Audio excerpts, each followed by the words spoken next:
Hey now, Resistance fans, Matt Heywood here from the Star Wars Time Show to break down the Easter eggs and references found in Star Wars Resistance, the New World, and No Safe Place, aka S2, E15, and 16. Yeah, we got a two-parter, folks.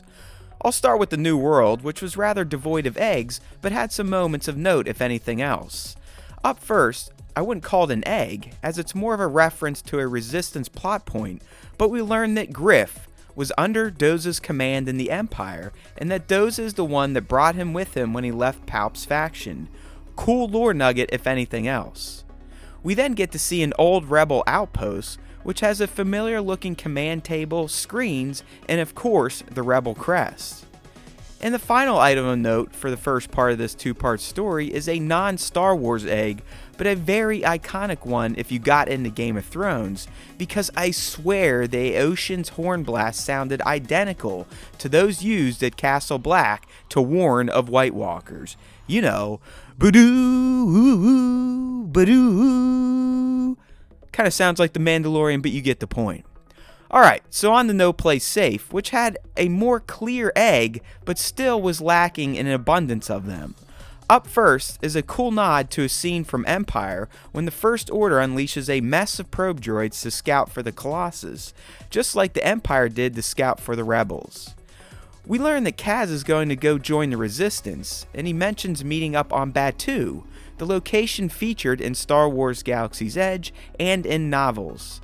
I believe this may hint that the show has caught up to the events of The Last Jedi, or is getting very close, because Kaz also mentions working with Poe again, who would be indisposed if TLJ's plot was still playing out at this time.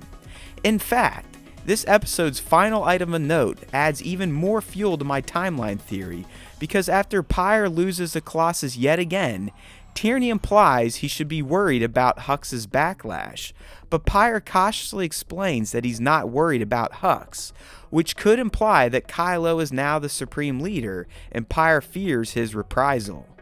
Although, the fact that Pyre's ship can't follow the Colossus through hyperspace is odd, because by this time the First Order should have that tech, so my timeline predictions could very well be off, and I'm sure you all will let me know about it below. Thanks for watching. If you like this video, please consider subbing to our YouTube channel.